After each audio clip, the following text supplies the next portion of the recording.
Man, if Chicago don't get number 88 from defensive lineman from Georgia, something wrong. Yeah, I mean, you're in my brain again, Ike. That's you want to talk about a grown man, a game changer, just a game changer.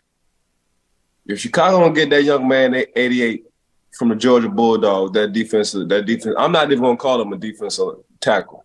He's a defensive lineman. He can play wherever you want him to play. And if you want him to play outside linebacker in the 3-4 or line him up to blitz as a middle linebacker, have at it. Because there's nothing he can't do.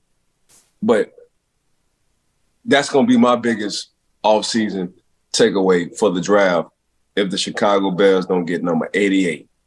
If they don't get number 88, it's going to be a problem.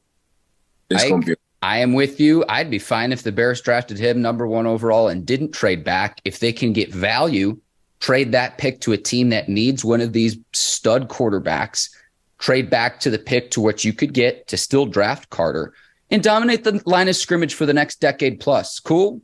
Because that's what I would do if I was Chicago. I'm with you, Ike. I feel like Chicago already got their quarterback.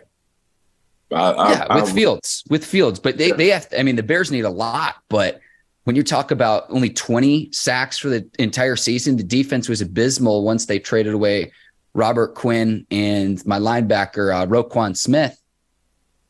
But you want to dominate the line of scrimmage for the next decade plus. You want to play in quote unquote bear weather in November, December, January, hopefully.